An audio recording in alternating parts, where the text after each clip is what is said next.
الحمد لله كفى وسلام على عباده الذين اصطفى أما بعد. أعوذ بالله من الشيطان الرجيم. بسم الله الرحمن الرحيم.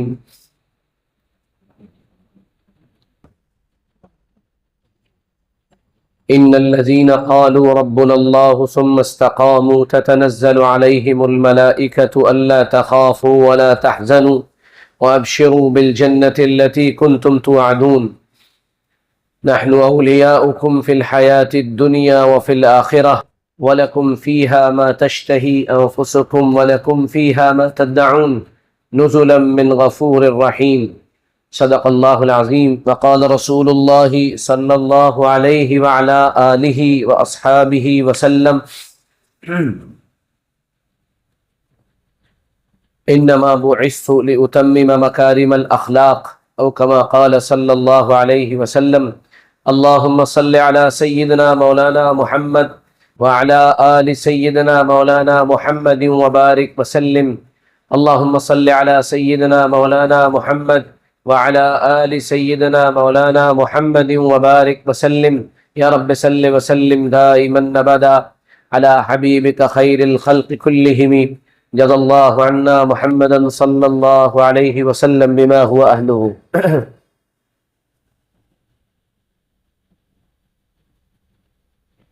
پچھلے 100 سال جو اس پوری امت پر گزرے ہیں اس میں سب سے بڑا مسئلہ یہ پیدا ہوا ہے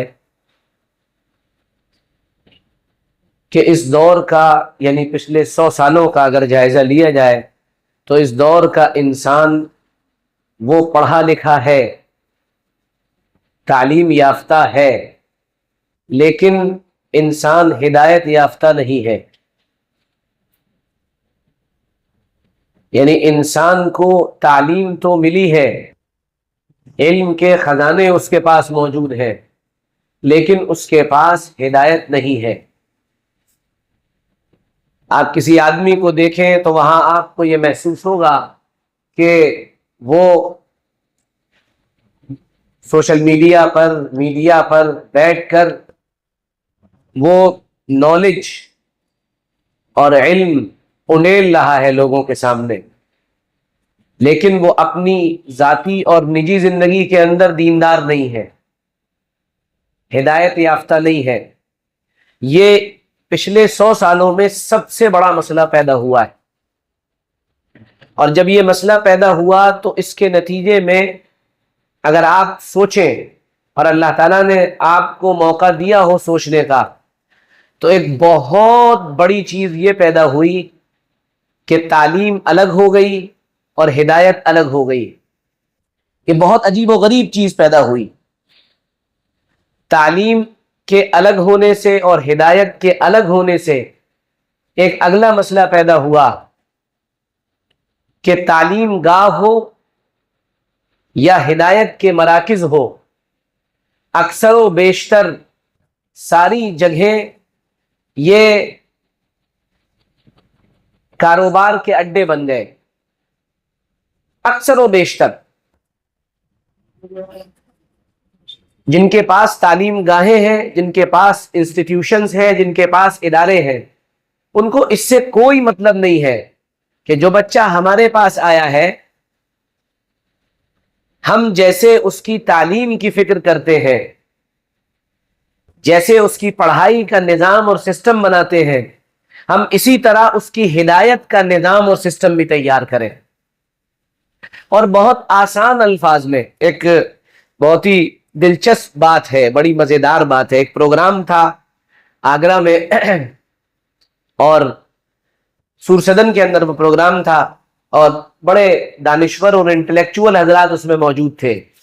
اور اس پورے پروگرام کا سب سے چھوٹا سا طالب علم میں ہی تھا، اور اس میں ہائی کورٹ کے جسٹس بھی تھے، اس میں تاجر بھی تھے، اس میں بڑے بڑے بزنس ٹائکون بھی تھے، اور غیر مسلم بھی تھے، مسلمان بھی تھے. سب سے چھوٹا ایک طالب علم میں ہی تھا جس کے آگے کوئی لیبل نہیں لگا ہوا تھا. لکھا ہوا تھا کہ بس یہ مولوی صاحب ہے اور بس انف.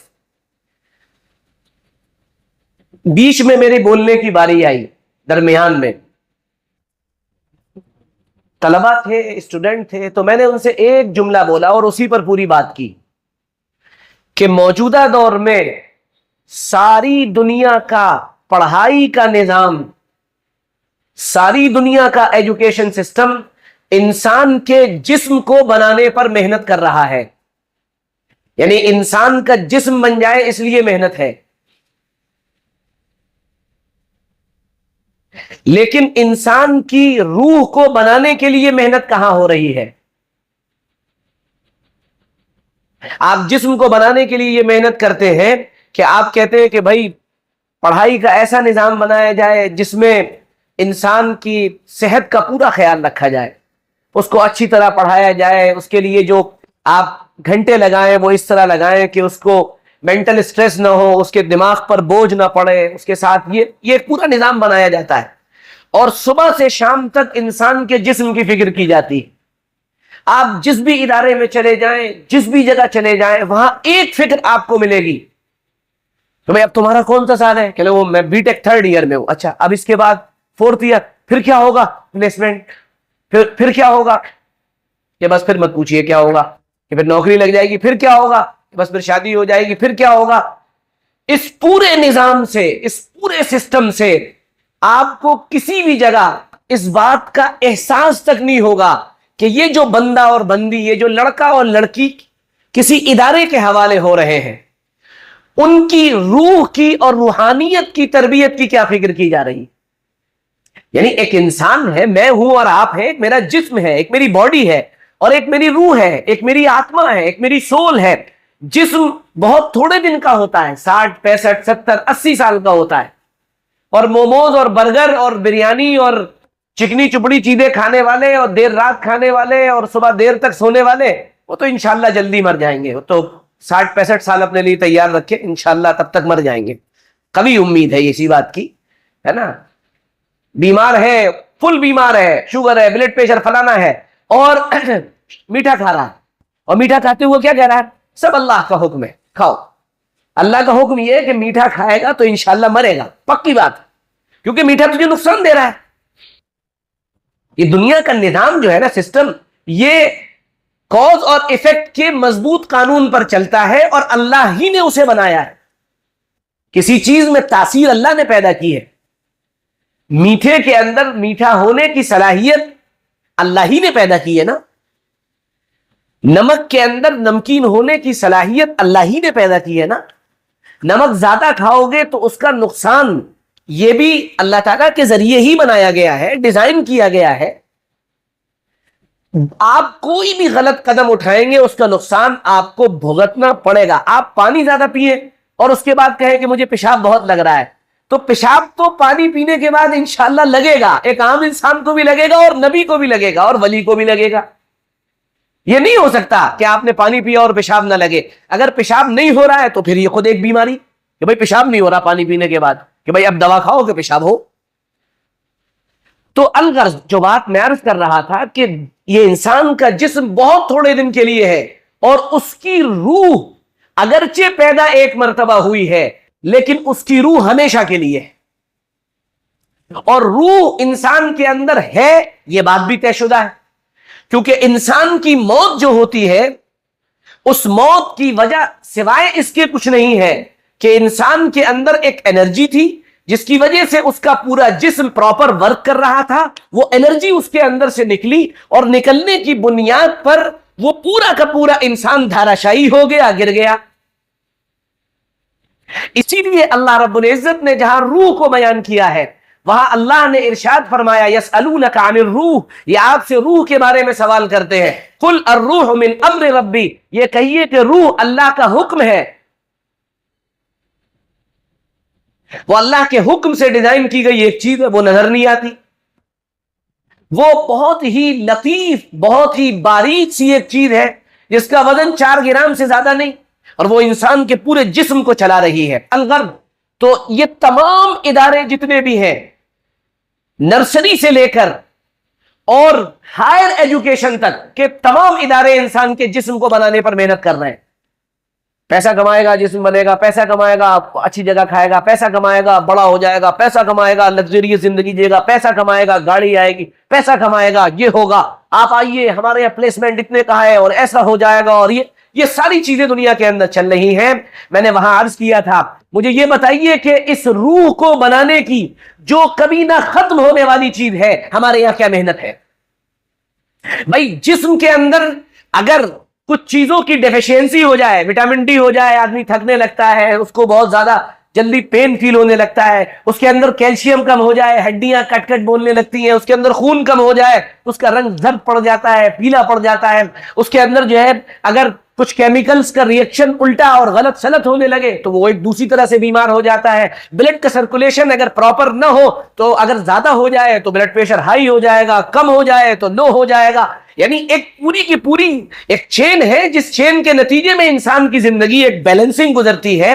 مجھے یہ بتائیے کہ جیسے انسان کا جسم ان چیزوں کی ڈیفیشنسی سے بیمار ہو جاتا ہے، کیا آپ اور میں، ہماری روح کیا اپنے اندر کنی چیزوں کی ڈیفیشنسی سے بیمار ہوتی ہے یا نہیں ہوتی ہے؟ کیا ہم اپنی روح کی بیماری کو کبھی محسوس کرتے ہیں کہ ہماری روح بیمار ہے؟ جسم کی بیماری ٹمپریچر کے بڑھ جانے سے پتہ چل جاتی ہے، جسم کی بیماری کمزوری سے پتہ چل جاتی ہے، جسم کی بیماری انسان کے تھکنے سے پتہ چل جاتی ہے، جسم کی بیماری انسان کے جو پارٹ آف دا باڈی ہے ان کے پراپر ورک نہ کرنے کی وجہ سے پتہ چل جاتی ہے۔ وہ آخر کون سی چیز ہے جو ہمیں یہ بتائے گی کہ تمہاری روح بیمار ہے اور تمہاری روح کی بیماری کی نشانیاں یہ ہیں؟ یہاں جا کر فرق پیدا ہوتا ہے کہ انسان تعلیم یافتہ تو ہے کہ وہ جسم کے بارے میں ساری کی ساری گفتگو آپ کے سامنے کر دے گا، ایک ایک چیز پر، وہ پینکریاس پر ایک پورا لیکچر دے ڈالے گا، لیکن کیا وہ یہ بتا سکتا ہے، کیا وہ اس بات پر گفتگو کرنے پر قادر ہے کہ وہ یہ بتائے کہ بھائی یہ ساری بیماریاں تمہارے اندر ہیں اور ہمیں یہ بھی محسوس ہوتا ہے کہ تمہاری روح بھی بیمار ہے؟ یہ نہیں، یہ کوئی یہ بتا ہی نہیں سکتا۔ یہ انسان کے عقل سے اوپر کی چیز ہے، یہ انسان کے عقل سے ماورا چیز ہے۔ یہ کام جو ہے وہ نبوت کے ذریعے سے ہوگا، یہ نبی بتائیں گے کہ یہ تمہاری روح کی بیماری ہے، اگر تمہارے اندر یہ سمٹمز پیدا ہو رہے ہیں تو تمہاری روح بیمار ہے۔ اب وہ کیا سمٹمز، کیا نشانیاں ہیں؟ نمبر ایک، پہلی نشانی یہ کہ تم کو گناہ کرنے میں بہت مزہ آ رہا ہے اور تم کہہ رہے ہو کہ یہ زندگی انجوائمنٹ کے لیے ہے اور فلفلنس کے لیے ہے، اس لیے اپنے آپ کو مطمئن کرنے کے لیے ضروری ہے کہ تم گناہ کرو۔ تو پتہ یہ چلا کہ تمہارا گناہ کرنے کی وہ جو چاہت ہے اندر سے، اس کو کرنے کا جو جذبہ ہے وہ یہ بتا رہا ہے کہ روح بیمار ہو چکی ہے۔ تم نماز کے لیے کھڑے ہو رہے ہو اور نماز میں کھڑے ہو کر قرآن سننے میں، تلاوت سننے میں، ذکر کرنے میں، یعنی تسبیحات پڑھنے میں، رکوع کرنے میں، سجدے میں جانے میں مزہ نہیں آ رہا ہے، اور ایسا محسوس ہو رہا ہے کہ یار کہاں پھنس گئے یار، آج بڑا لمبا یار پڑھ دیا انہوں نے۔ عشاء کی نماز میں نے اذا جاءک المنافقون پڑھائی اور وہ پوری پڑھ دی اتفاق سے، وہ پوری ہوئی، سلام بہرحال پھر اگلے، تو میں نکل کے آ رہا تھا، پرانی والی مسجد تھی، میں نکل کے آیا تو ایک صاحب ہمارے ملنے والے تھے، تو وہ میرے پاس آئے بڑے اہتمام سے اور انہوں نے سلام کیا مجھے، السلام علیکم، خیریت سے؟ بھول گئے تھے عشاء کی ہے یا فجر کی ہے؟ یہ انہوں نے کان میں کہا۔ پتہ یہ چلا کہ روح بیمار ہو چکی ہے، اس کو تلاوت میں مزہ نہیں آ رہا۔ جناب رسول اللہ صلی اللہ علیہ وسلم نے فرمایا اگر تمہارا دل گناہوں سے پاک ہو تو تم قرآن پاک کی تلاوت سے سیراب ہو ہی نہیں سکتے ہو، یعنی تمہارا دل قرآن پاک کی تلاوت سے بھر ہی نہیں سکتا۔ وہ سارے کے سارے لوگ اسی دنیا میں تھے، خواجہ معین الدین چشتی رحمۃ اللہ علیہ اسی دنیا میں تھے جن کا معمول روزانہ ایک قرآن پڑھنے کا تھا، رمضان میں نہیں، عام دنوں میں ایک قرآن پڑھنے کا تھا۔ امام شافعی رحمۃ اللہ علیہ اسی دنیا میں تھے جن کا معمول رمضان المبارک میں دن میں اور رات میں ایک قرآن پڑھنے کا تھا۔ امام ابو حنیفہ رحمۃ اللہ علیہ اسی دنیا میں تھے، ایلین نہیں تھے، منگل گرہ وغیرہ سے نہیں آئے تھے، جوپیٹر وغیرہ سے نہیں آئے تھے، یہی رہتے تھے اور ہمارے اور آپ کی طرح انسان تھے۔ ان کا معمول روزانہ ایک قرآن پڑھنے کا تھا۔ ہمارے تبلیغ کے اکابرین میں ایک مرتبہ یہ بات ہوئی کہ بھائی ایسا ہے کون کتنا قرآن پڑھتا ہے، 24 گھنٹے کے بعد ملاقات کریں گے اور اس میں ایک مقابلہ ہونا چاہیے کہ کون کتنا قرآن پڑھتا ہے رمضان المبارک میں۔ تو بات طے ہو گئی کہ بھئی آج عشاء کی نماز سے لے کر کل عشاء کی نماز تک آدمی تلاوت کرے گا، اور پھر اس کے بعد ملاقات ہوگی، اور اس ملاقات میں ہم یہ بتائیں گے کہ ہم نے آج کتنا قرآن پڑھا۔ 24 گھنٹے گزرے، سارے لوگ جمع ہوئے، حضرت جی مولانا انعام صاحب رحمۃ اللہ علیہ تھے، مولانا اظہار صاحب رحمۃ اللہ علیہ تھے، مولانا عمر صاحب پالنپوری رحمۃ اللہ علیہ تھے، مولانا زبیر صاحب رحمۃ اللہ علیہ، سارے لوگ تھے۔ جب بیٹھے جمع ہوئے تو حضرت جی مولانا انعام صاحب سب سے بڑے تھے، تو وہ بہت کم بولتے تھے۔ حضرت نے فرمایا ہاں بھائی بتاؤ۔ تو دائیں طرف سے کسی نے کہا حضرت الحمدللہ میں نے آج 20 پارے پڑھ لیے۔ تو حضرت نے فرمایا ماشاءاللہ ماشاءاللہ۔ بھائی آپ نے کتنے پڑھے؟ میرے جو ہے حضرت آج 25 ہو گئے ماشاءاللہ۔ تیسرے سے پوچھا آپ کے کتنے ہو گئے؟ الحمدللہ یہ قرآن آج اللہ کا شکر ہے پورا ہو گیا ماشاءاللہ ماشاءاللہ۔ آخر میں باری آئی حضرت جی مولانا انعام صاحب رحمۃ اللہ علیہ کی، آپ میں تو شاید ہی کسی نے دیکھا ہو، ایک آدھ کسی نے دیکھا ہوگا۔ تو آخر میں باری آئی حضرت جی مولانا انعام صاحب رحمۃ اللہ علیہ کی کہ حضرت آپ بھی بتا دیں آپ نے کیا کیا۔ تو حضرت نے سر جھکا کر فرمایا ارے بھائی ہم کیا کر پائے، ہم سے تو کچھ بھی نہ ہوا۔ کہنے نہیں حضرت بتا دیں، کہنے بس 46 پارے پڑھ پائے، بس 46 پارے، یعنی 1.5 قرآن اس آدمی نے پڑھ ڈالا۔ جہاں 1.5 قرآن پڑھا جا رہا ہے، 1 قرآن پڑھا جا رہا ہے، 20 پارے پڑھے جا رہے ہیں، 25 پارے پڑھے جا رہے ہیں، اور کہاں ایک پارا پڑھنے میں موت کی کیفیت طاری ہو رہی ہے، یعنی انسان مرا جا رہا ہے ایک پارا پڑھنے میں۔ یہ روح کے بیمار ہونے کی نشانی ہے، آپ مانیں یا نہ مانیں یہ ایک الگ میٹر ہے۔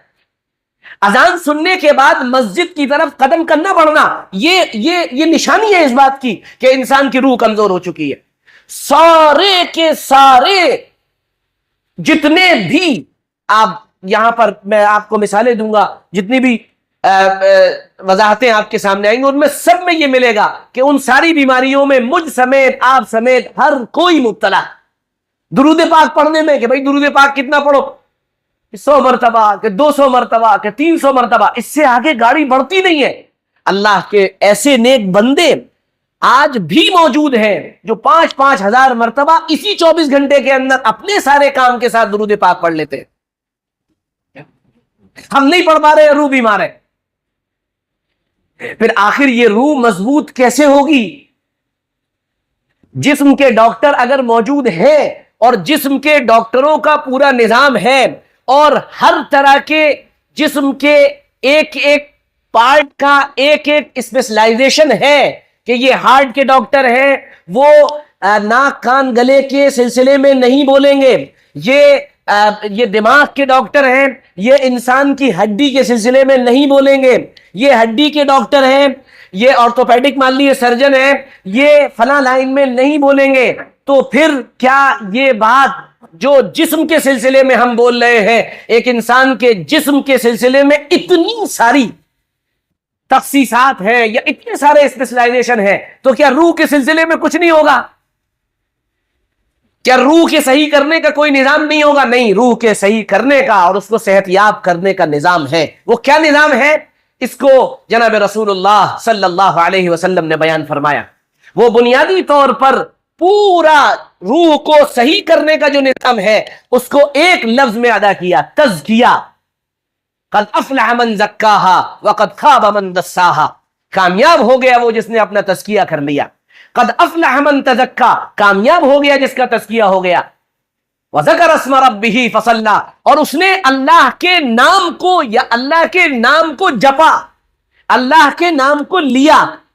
وذکر اسم ربہ، اور اس نے اللہ کے نام کو یعنی گویا کہ لیا یا اللہ کے نام کا ذکر کیا۔ اللہ کا اصل نام اللہ ہے، ویسے تو صفاتی نام ہے لیکن اللہ کا اصل نام ہے۔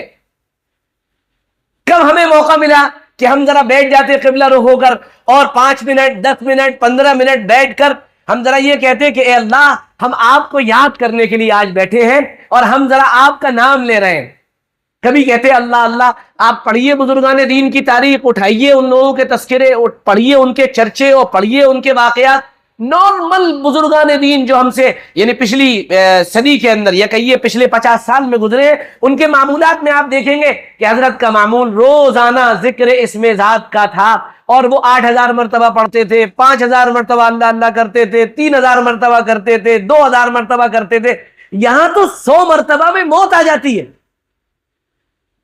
100 مرتبہ میں پتہ چلا روح بیمار ہے۔ تو قرآن نے اس کا عنوان دیا تزکیہ۔ اب تزکیہ کیسے ہوگا، اس کی ترتیب قرآن نے بیان کی۔ میں 2-3 چیزیں اس میں سے بیان کر دے رہا ہوں، اور اس لیے کر رہا ہوں تاکہ اللہ مجھے بھی توفیق دے، اس کی آپ کو بھی توفیق دے، اور اللہ تعالیٰ عافیت و خیر کے ساتھ ہمارا تزکیہ کر دے۔ تزکیے کی پہلی بنیاد ہے کہ انسان اپنے آپ کو تزکیے کے لیے تیار کرے، اپنی روح کی پاکی اور صفائی کے لیے خود تیار ہو۔ اگر مجھے بیماری ہے تو میں ڈاکٹر کے پاس جاؤں گا اور اس کو دکھاؤں گا۔ اگر میں اپنے آپ کو بیمار ہی نہیں سمجھتا تو نہ میں جاؤں گا نہ میں دکھاؤں گا۔ کلیئر ہو رہی بات؟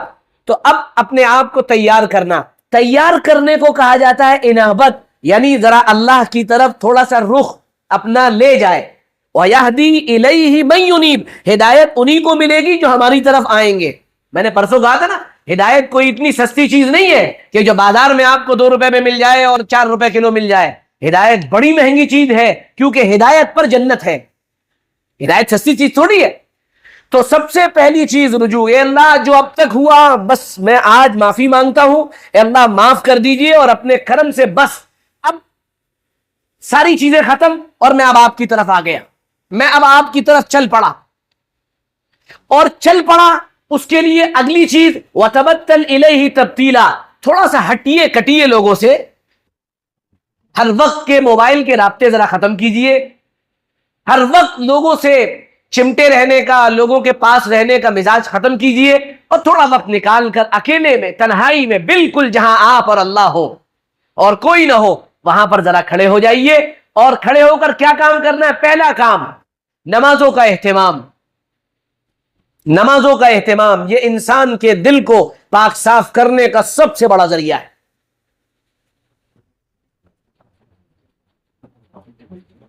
90% سے زیادہ بلکہ 95% امت نماز چھوڑ چکی ہے۔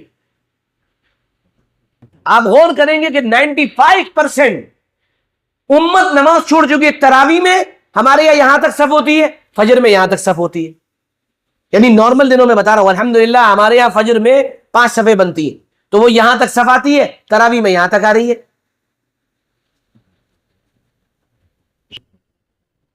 اور جمعے میں یہ والا، اوپر والا، نیچے والا، گلی ماشاءاللہ سب بھر جاتی ہے۔ یہ لوگ کیا 6 دن کے لیے جوپیٹر میں چلے جاتے ہیں؟ 6 دن میں رہتے نہیں ہیں یہاں پر، یا کسی باہر ملک میں چلے جاتے ہیں کہ 6 دن بعد ہی یہاں لوٹتے ہیں۔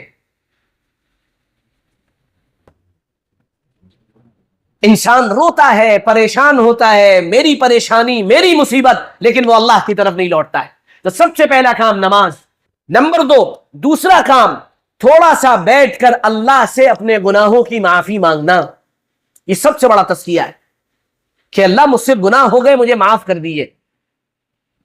نمبر 3، تیسرا کام، اچھا گناہ سے معافی تو وہ مانگے گا جو خود کو گنہگار سمجھے گا۔ نارملی اگر جائزہ لیں، اگر آپ نے کسی سے کہہ دیا تم بہت بڑے گنہگار ہو، دماغ خراب ہو گیا ہے، تو بہت بڑا نیک آدمی ہے، بہت بڑا تو اپنے آپ کو ملا سمجھ رہا ہے آج کل، ہے میں کہا وہ گنہگار ہوں۔ اگر آپ کو یہ کہا جائے کہ تم گنہگار ہو اور آپ کو برا نہ لگے، اس کا مطلب یہ ہے کہ آپ واقعی صحیح ہیں۔ اور آپ کو کہہ دیا تم بہت بڑے گنہگار ہو اور آپ کو چوٹ لگی، اس کا مطلب معاملہ ذرا گڑبڑ ہے اندر سے، ہاں بھائی میں تو گنہگار ہوں، میں تو گنہگار ہوں۔ وہ واقعہ سنا نا آپ نے، وہ منگول جب انہوں نے حملہ کیا تھا اس ملک، یعنی پوری دنیا پر ہی کیا تھا، تو وہ ایک خاص علاقے میں تھے، تو وہاں ایک اللہ کے نیک بندے تھے، مولانا رشید الدین غالباً ان کا نام تھا، انہوں نے اذان دی، وہاں کھڑے ہو اللہ اکبر اللہ اکبر۔ وہ تو مسلمان نہیں تھے، انہوں نے بلایا کون ہے یہ ہماری نیند میں خلل ڈال رہا ہے؟ بلایا گیا، اندر چلے گئے، کون ہو تم، کہاں سے آئے ہو؟ میں مسلمان ہوں۔ اچھا، اور یہ کیا کر رہے تھے؟ ہماری نیند میں خلل ڈال رہے تھے۔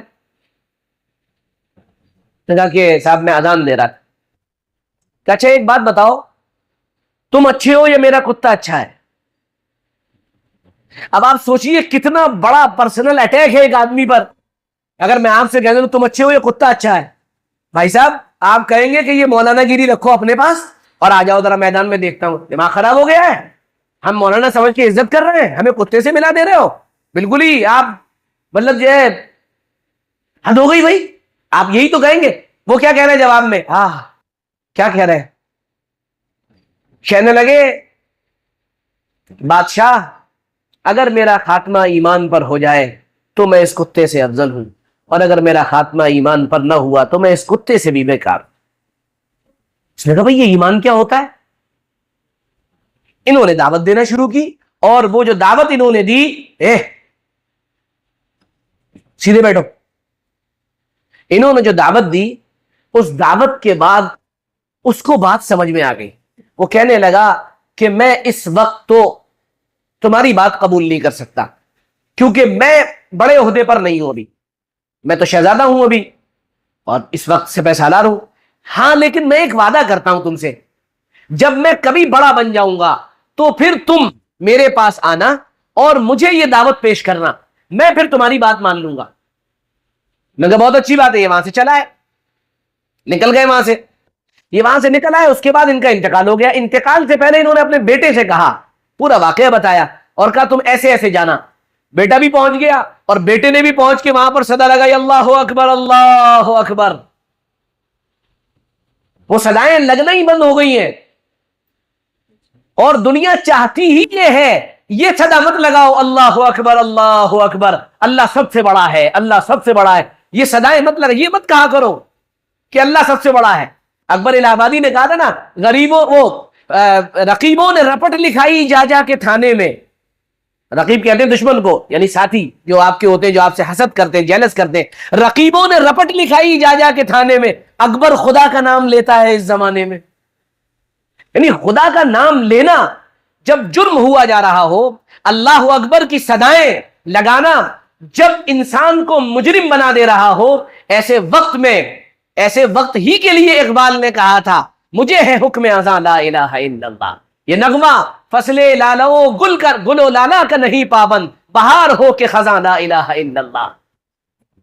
وہ گئے، انہوں نے بھی آواز اللہ اکبر اللہ اکبر. اور میں آپ کو یقین بتا رہا ہوں، جس وقت آپ کے دل پر کسی بھی چیز کا تاثر قائم ہو جائے، اور جس وقت آپ کسی چیز سے متاثر ہونے لگے اور آپ کے اوپر یہ تاثر قائم ہو جائے کہ یار یہ تو ایسا، آپ اس وقت اللہ کا کوئی صفاتی نام اس وقت لیجئے اور اللہ کی طرف متوجہ ہوئیے اور دیکھیے وہ تاثر کیسے آپ کے دل سے چلا جاتا ہے، کیسے ختم ہو جاتا ہے. اللہ اکبر اللہ اکبر. وہ شہزادہ اٹھ کے بیٹھ گئے. انہوں نے بلا لاؤ. انہوں نے کہا بھائی تم کون؟ انہوں نے اپنے والد صاحب کی پوری بات بتائی. میرے والد صاحب وہ یاد؟ ہاں یاد ہے. انہوں نے کہا تھا. انہوں نے پھر اپنی دعوت پیش کی، اور دعوت جو پیش کی نا، وہ دعوت میں جان تب پڑتی ہے جب جان اندر آ جاتی ہے. اس کے بغیر جان نہیں پڑتی، اس کے بغیر جان نہیں پڑا کرتی. جب تک یہ جاندار نہیں ہوگا نا یہاں سے، تب تک جان بات میں پڑ ہی نہیں سکتی ہے. اس کو جاندار کر. انہوں نے کہا بادشاہ سلامت، میں آپ کے پاس اللہ کے دین کی دعوت لے کر آیا ہوں، اور اللہ کے طریقے میں کامیابی ہے، اللہ کے حکم کو ماننے میں کامیابی ہے. اور انہوں نے اپنی پوری دعوت پیش کی.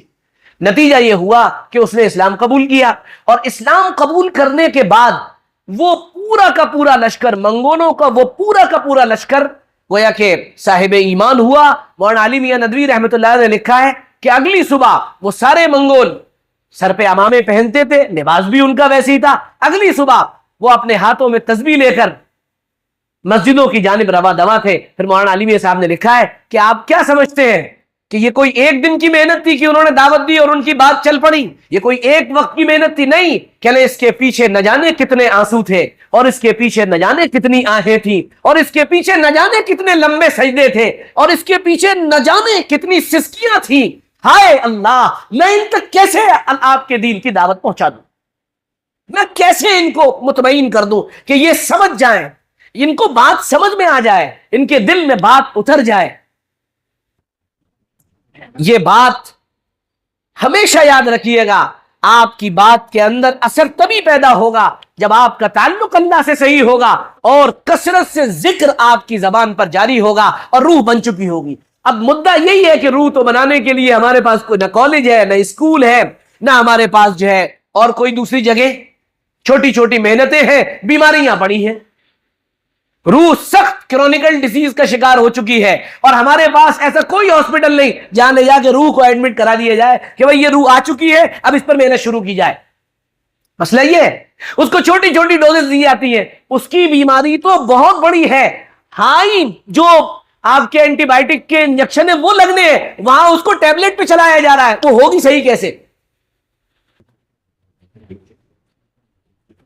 تو بھائی خلوت, نماز, استغفار, دعا, اللہ سے مانگنا, گناہوں پر رونا, اللہ کے راستے میں مال کا خرچ کرنا, مسنون دعاؤں کا اہتمام کرنا, یہ سب تزکیے کا نظام ہے. اگر آپ اور میں اس کو فالو کریں گے تو پھر اللہ تعالیٰ کی طرف سے اسباب بنیں گے اور روح صحت یاب ہوگی. روح صحت یاب ہوگی, اپنے آپ سمٹمز ظاہر ہونا شروع ہو جائیں گے کہ آپ کو نماز میں, دعا میں, ذکر میں, عبادت میں, تلاوت میں, انابت میں, اللہ کی طرف رجوع میں, اکیلے دعا مانگنے میں, اللہ کی طرف متوجہ ہونے میں مزہ آنے لگے گا, مزہ آنے لگے گا. ایک نوجوان کا فون آیا, کہنے لگا میں 1.25 گھنٹے دعا مانگتا ہوں. کتنی دیر؟ ہماری 1.25 منٹ پہ ختم ہو جاتی ہے. چلو ہو گیا بھائی, ہوتا ہے ایسی تو ہوتا ہے. چلو ہو گیا, چلو کہ میں 1.25 گھنٹے دعا مانگتا ہوں اور یہ دعائیں مانگتا ہوں, اور کون سی دعائیں مانگوں؟ میں نے کہا بھائی 1.25 گھنٹے سن کے تو ہم ہی لیٹ گئے. یہ کیا ہے بھائی, آدمی یہ کیا ہے؟ تو یہ جب انسان کے اندر جذبہ پیدا ہوتا ہے تو یہ ساری چیزیں ظاہر ہونے لگتی ہیں. اب اللہ تعالیٰ کی طرف سے انتظام بھی ہوتا ہے کہ بھئی کچھ خاص موقع ایسے ہوتے ہیں, رمضان المبارک کا ایک موقع اللہ تعالیٰ دیتا ہے کہ جس میں مردہ روحوں کو آکسیجن دی جاتی ہے کہ بھئی تم ایسے نہیں سدھرو گے. آکسیجن, جیسے آدمی کو آکسیجن کا مردہ پریشر دیتے ہیں, چلو زندہ, تو وہ آکسیجن ملتا ہے. اور یہ جو آخر کی نظراتے ہیں ان میں آکسیجن لیول بھی بڑا اوپر لے جایا جاتا ہے کہ بھائی تو بس لیول میں آ جا کہیں پر, بس دیکھ پھر کام بن جائے گا, کہیں پہنچ جا, مانگ لے, دعا کر لے. یعنی آپ اللہ کی رحمت کا ایک نمونہ دیکھیے کہ ہم بیٹھے ہوئے ہیں, ہم نے کہا استغفر اللہ ربی من کل ذنب واتوب الیہ, اے اللہ ہمیں معاف کر دیے, یہ ایک جملہ کہا. اور اللہ تعالیٰ کیا فرماتے ہیں فرشتوں سے, فرشتوں یہ میرے بندے بیٹھے یہ توبہ کر رہے ہیں. فرشتے کہتے ہیں جی اللہ بے شک توبہ کر رہے ہیں. کہنا یہ توبہ کر رہے ہیں, مجھ سے مانگ رہے ہیں نا؟ ہاں بے شک اللہ, ان کو معلوم ہے کہ ان کا کوئی رب ہے جو انہیں معاف کر دیتا ہے. کہا ہاں یا اللہ تبھی تو مانگ رہے ہیں آپ سے. کہا تو پھر سنو, تم گواہ رہنا, میری عزت اور میرے جلال کی قسم میں نے سب کی مغفرت کر دی. یعنی یہ 1 اور 2 مرتبہ مانگنے پر ہے, اور جب کوئی اس پر آ جائے کہ میرے اللہ معاف کر دیے, وہ رو لے, وہ تھوڑا سا بلکھ لے, تو پھر جتنا گڑ اتنا میٹھا, جتنا زیادہ تڑپنا ہوگا اور مانگنا ہوگا اللہ کی رحمت اتنی متوجہ ہوگی. اور جب مغفرت ہوگی تو مغفرت کا مطلب یہ ہے کہ روح کا ڈائریکشن صحیح ہو گیا اور روح اب صحت کے لیول پر آ گئی ہے, بس اب اس کی کیئر کرنی. ڈاکٹر ہوتے نا بتاتے کہ دیکھو بھائی اب تمہارا باقی معاملہ تو سب سیٹ ہو گیا ہے, یہ اینٹی بائیوٹک لیتے رہنا تھوڑے دن, اور یہ کیلشیم اور وٹامن اور فلاں اور یہ لینا, اور ساتھ میں دیکھو ایک بات ہے, پرہیز ضرور کرنا, پرہیز کیے بغیر بچ نہیں پاؤ گے.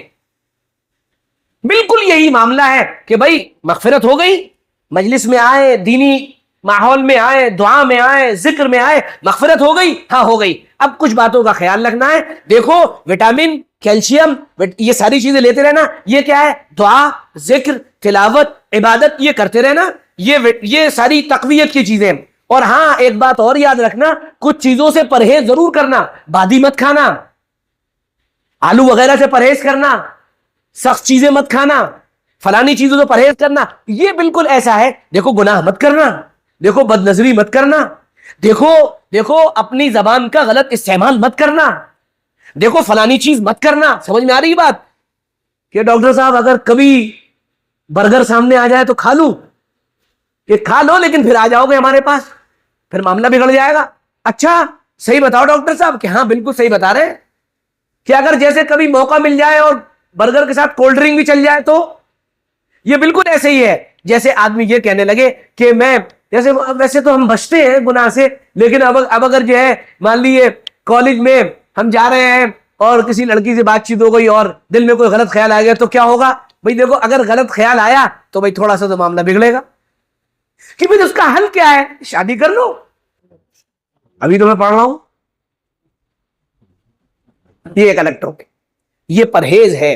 اس لیے اس سے اپنے آپ کو بچانا اور طاقت کی چیزیں لینا، غذا طاقت کی کھانا، انشاءاللہ صحت یاب رہو گے. بس یہی موقع ہے ہمارے پاس. یہ 23، 25 اور 27 اور 29 اکثر و بیشتر شب قدر انہی راتوں میں ہوتی ہے، اور یہ آکسیجن لیول اتنا اوپر چلا جاتا ہے، صحت کا وہ معیار روحانی صحت کا بنتا ہے کہ اگر کوئی آدمی یہاں آ جائے، ایسی مجلسوں اور محفلوں میں اور مسجدوں میں آ جائے اور وہ پھر بیٹھ جائے اور مجمع ہو اور پھر مانگے اللہ ہم آ گئے، اب تو آ گئے، بیٹھ گئے، اب آپ معاف کر دیے، ہم تب اٹھیں گے.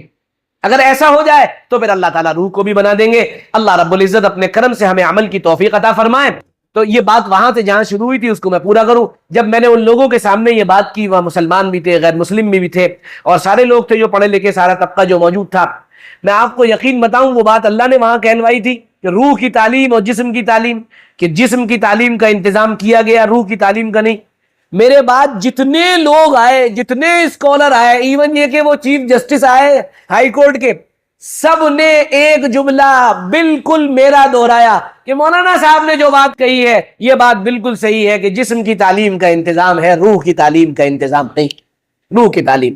تو بھائی ہم یہاں جو آئے ہیں وہ صرف اسی لیے آئے ہیں کہ اللہ ہماری روح کو صحیح کر دے، اچھا کر دے، اور روح کا ڈائریکشن صحیح طرف ہو جائے، اس کا رخ صحیح ہو جائے. بس یہی آنا ہے، یہی بیٹھنا ہے، اور اللہ ہم سے راضی ہو جائے. بس یہی آخری تمنا اور آرزو ہے. اللہ تعالیٰ اپنے کرم سے، اپنے فضل سے ہمیں آج کی اس مبارک مجلس میں اپنی ذات عالی کی طرف سے اپنی رضا اللہ تعالیٰ دلوا دے، اور اللہ تعالیٰ ہم سب کی مغفرت فرما دے. تھوڑی دیر حسب معمول مراقبہ ہوگا، اس کے بعد دعا ہوگی اور اللہ سے مانگا جائے گا. جن کو جلدی ہے وہ چلے جائے، جلدی تو نہیں کسی کو. بھائی آئے بھکاری آئے ہیں در پر مانگنے کے لیے، اور در کس کا ہے؟ اللہ کا ہے نا. تو چھوٹا تو مانگنا ہی نہیں ہے، بڑا مانگنا ہے. جیسے کوئی آدمی سعودیہ کے بادشاہ کے پاس جائے کہ نہیں وہ 2000 ریال اگر آپ دے دیں تو کہے گا پاگل ہے پورا، کیا 2000 ریال تو ہمارا عام آدمی دے دے گا، چلو جاؤ یہاں سے. تو مانگنا تو سب کچھ ہے، لیکن رب کا دربار ہے، اور رات بھی بڑی پیاری ہے، اور مہینہ بھی بڑا پیارا ہے، ساری چیزیں جمع ہیں. کل میں نے بتایا تھا نا، ایک دعا عمل سے پہلے قبول ہوتی ہے، دعا عمل سے پہلے قبول، اور جب آدمی عمل کر رہا اس وقت دعا کرے وہ مقبول، اور جب عمل کے بعد کرے تو وہ محبوب بن جاتی ہے، پھر اس کو سنا جاتا ہے نا. تو اس پورے مجمع میں یقینی طور پر کوئی ٹوٹا دل ہوگا، کوئی پریشان حال ہوگا، کوئی جو ہے کوئی اندر سے سسکیاں لے رہا ہوگا، کوئی اپنی بات بتا بھی نہیں پا رہا ہوگا، کوئی کسی کی نیندیں اڑ گئی ہوں گی، کسی بھی پریشانی سے، الجھن سے، کوئی کسی حال میں ہوگا، ہے نا. ہر ایک کے حالات الگ ہیں. ٹوٹے دل والے ہیں، ان کے قریب اللہ رب العزت ہوتا ہے. کوئی اللہ کا بڑا نیک اور مخلص بندہ ہوگا جسے ہم جانتے بھی نہیں ہیں، وہ بیٹھا ہوگا، اللہ اسی کے صدقے میں ساری چیزیں کر دے گا. تو یہاں بیٹھیے اور پھر مانگیے اللہ سے، تھوڑی دیر تک متوجہ ہو جائیے اللہ کی طرف، ہٹیے کٹیے اور متوجہ ہو جائیے. پہلے مراقبہ، پھر اشعار، پھر دعا. انشاءاللہ اللہ سے مانگیں گے، اور ہمیں یقین ہے کہ ہمارا رب اگر ہمیں مانگنے کی توفیق دے رہا ہے تو ہمیں عطا کرے گا انشاءاللہ. ٹھیک ہے انشاءاللہ.